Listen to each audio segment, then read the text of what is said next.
ஞானானந்தமயம் தெய்வம் நிர்மலஸ்படிகாகிருதிம் ஆதாரம் சர்வ வித்யானாமயக்ரீவம் பாஸ்மகே. நமஸ்காரம். நெக்ஸ்ட் ஜென் டிவி நேயர்களுக்கு அஸ்ட்ரோ கேஎஸ் ஐயங்காரின் பணிவான நமஸ்காரங்கள். வார பலன் 27/5/2024 2/6/2024 வரலும் உண்டான வாரத்திற்கு என்னென்ன பலன்னு மேஷம் முதல் மீனம் வரை உண்டான ராசிகளுக்கு என்ன பலன்னு பார்ப்போம். அதற்கு முன்னாடி இந்த வாரத்தில் இருக்கக்கூடிய கோல்சாரம் என்ன, இந்த வாரத்தில் வரக்கூடிய விசேஷ நாட்கள் என்னென்ன, இந்த வாரத்தில் எந்தெந்த ராசிக்காரர்களுக்கு சந்திராஷ்டமம், இந்த மூணையும் வருஷப்படுத்தி பார்க்கலாம். காலபுருஷ தத்துவத்தின் 2வது ராசியான ரிஷப ராசியில் பார்த்தாலேனால் குரு, சுக்ரன், புதன், சூரியன் 4 கிரகங்கள் இருக்குது இந்த வாரம். இந்த வாரம் 27ஆம் தேதி ஆரம்பிக்கும் போது 4 கிரகங்கள் இருக்குது. கேது பகவான் ராசிக்கு 6ஆம் இடத்துல, அதாவது காலபுருஷ தத்துவத்தின் 6ஆம் இடம் அப்படின்னு சொல்லக்கூடிய கன்னி ராசியில் கேதுவும், கும்பத்தில் சனி பகவானும், மீனத்தில் ராகுவும் செவ்வாயும் இருக்கா. இந்த வாரத்தில் சந்திர பகவான் பூராட நட்சத்திரம், அதாவது தனுசு ராசி பூராட நட்சத்திரத்திலிருந்து ரேவதி நட்சத்திரம் மீன ராசி வரலும் போகிறார். இதன் மூலியமாக அதிவேகமாக செல்லக்கூடிய கிரகம் அப்படின்றவர் தனுசு, மகரம், கும்பம், மீனம் இந்த 4 ராசியிலையும் போகிறார் இந்த வாரம்.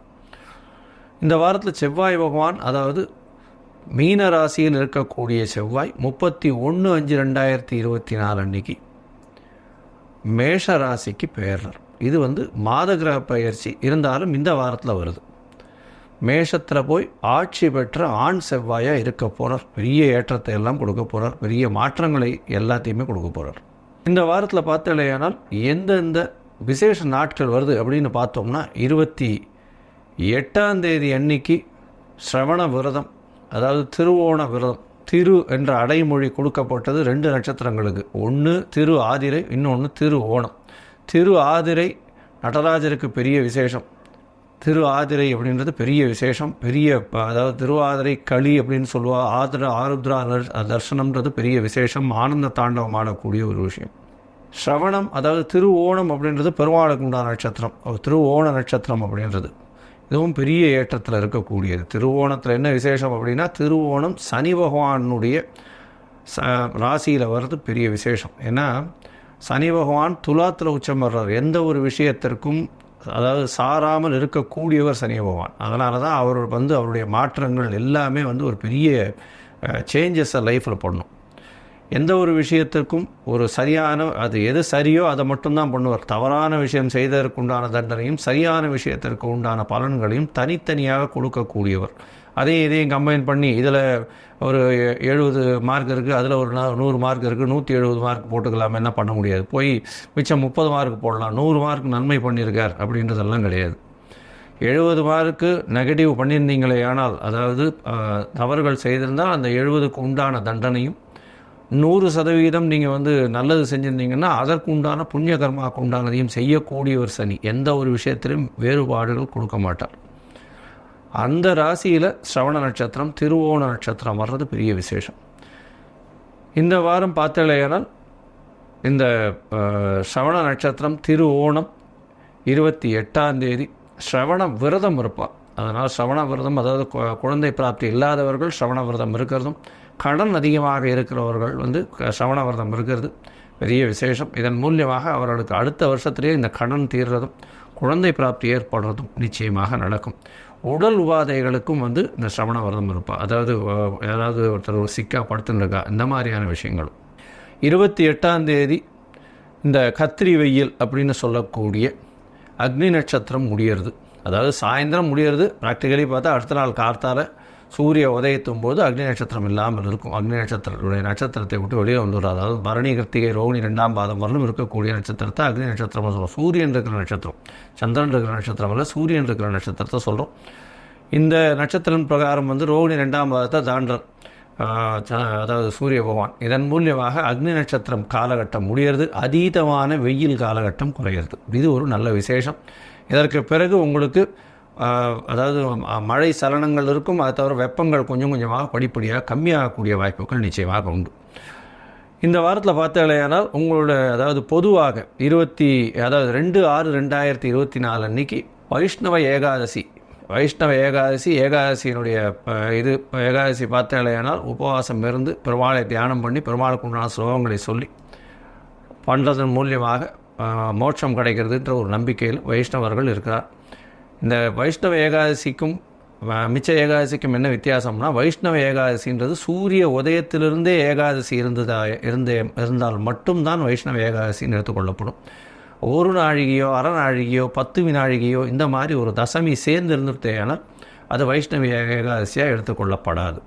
அதனால் வைஷ்ணவ ஏகாதசின்னும் போது சூரிய உதயத்தின் பொழுது ஏகாதசி இருக்கணும். அதுதான் வைஷ்ணவ ஏகாதசியினுடைய தாத்பரியம். இதன் மூலியமாக பார்த்தேன்னா வைஷ்ணவ ஏகாதசியில் வைஷ்ணவர்கள் உபவாசம் இருந்து அன்றைக்கி ஒரு நாளும் பெருமாளுக்கு இதுவாக இருந்து அடுத்த நாள் துவாதசி மட்டும்தான் பாரணை பண்ணுவாள். அதாவது துவாதசி அன்றைக்கி தான் சாப்பிடுவாள்.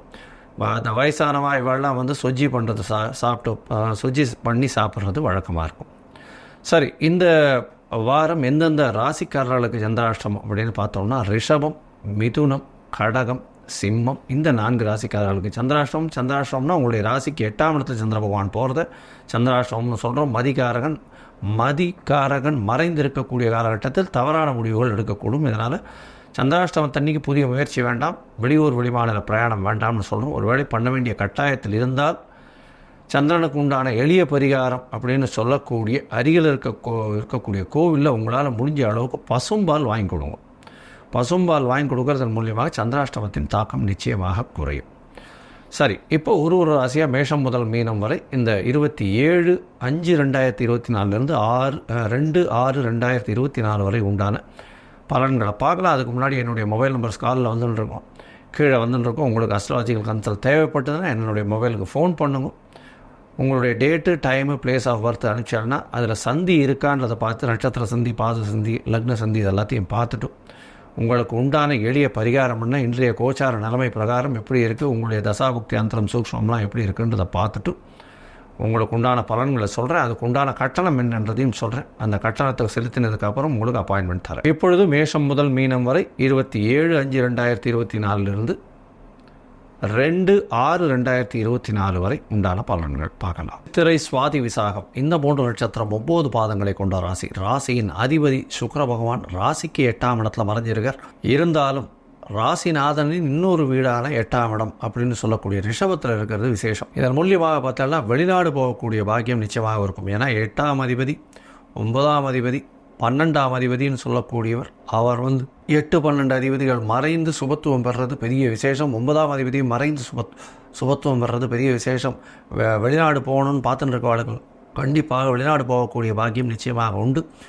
வெளியூர் வெளிமாநிலம் வெளிநாடு போகக்கூடிய யோகியதை இந்த வாட்டி நிச்சயமாகவே இருக்கும். வேலையில் புதிய வேலை கிடைக்கும். வேலை மூலியமாக வெளிநாடு போகக்கூடிய பிராப்தம் நிச்சயமாக உண்டாகும்.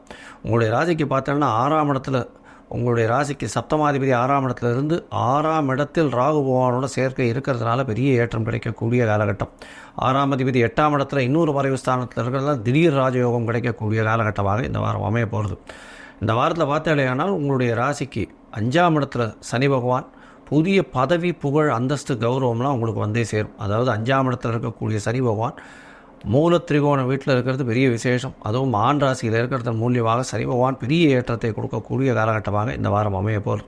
இந்த வாரத்தில் உங்களுடைய ராசிக்கு 12ஆம் இடத்துல கேது பகவான் இருந்து குருவின் பார்வையில் இருக்கிறது பெரிய விசேஷம். இதன் மூலியமாக உங்களுடைய சொந்த ஊர் கோவிலுக்கு போயிட்டு வருவீங்க. சொந்த ஊர் கோவிலில் போயிட்டு அங்கே ஊர் எல்லை கோவிலுக்கு போயிட்டு வர்றதும், சித்தர்கள் இந்த மாதிரியான கோவில்களுக்கு போயிட்டு வர்றதும், மடாதிபதிகளை போய் தரிசனம் செஞ்சுட்டு வர்றதும் இந்த வாரத்தில் உங்களுக்கு நடக்கும். இந்த வாரத்தில் பார்த்தாலேயானால் உங்களுடைய ராசிக்கு 10ஆம் அதிபதினு சொல்லக்கூடிய சந்திர பகவான் உங்களுடைய ராசிக்கு 3ஆம் இடத்துல இந்த வாரத்தை ஆரம்பிக்கிறார். அதாவது 27/5/2024 2/6/2024 வரலும் உண்டான வாரத்தில் சந்திர பகவான் உங்களுடைய ராசிக்கு 3ஆம் இடத்துல ஆரம்பிக்கிறார். 3ஆம் இடத்துல ஆரம்பிக்கக்கூடிய சந்திர பகவான் 10ஆம் அதிபதி 3ஆம் இடத்துல இருக்கிறதுனால முயற்சிகள் அனைத்தும் வெற்றி பெறும். முயற்சியின் மூலியமாக நல்ல ஒரு ஏற்றம் கிடைக்கக்கூடிய காலகட்டமாக இருக்கும். இளைய சகோதரம் மூலியமாக நல்ல ஒரு ஏற்றம் கிடைக்கும். உங்களுடைய ராசிக்கு பார்த்தோம்னா 4ஆம் இடத்துல சந்திர பகவான் போகிறார். 27ஆம் தேதி சாயந்தரம் ஒரு 4:30 மணியிலிருந்து 29ஆம் தேதி ராத்திரி ஒரு 8:30 மணி வரலும் இருக்கார். இந்த காலகட்டத்தில் பார்த்தீங்கன்னா கேந்திரத்தில் 4ஆவது இடத்துல சதுர்த்த கேந்திரத்தில் இருக்கிறது பெரிய விசேஷம். திக்பலம் பெறுறது பெரிய ஏற்றத்தை கொடுக்கும். குருவின் பார்வையில் இருக்கிறதுனால தாயின் உடல்நிலையில் நல்ல ஒரு ஏற்றம் இருக்கும். படிக்கக்கூடிய மாணவர்களுக்கு நல்ல ஏற்றம். எது இருந்தாலும் அதாவது படிக்கக்கூடிய மாணவர்களுக்கு திடீர் பொருள் வரவு பண வரவு இருக்கும், நல்ல மார்க் கிடைக்கும், காம்படிட்டிவ் எக்ஸாம்ஸில் திடீர்னு வந்து ஒரு சேஞ்சஸ் கிடைக்கக்கூடிய வாய்ப்புகள் இந்த துலா ராசிக்காரர்களுக்கு இருக்குது.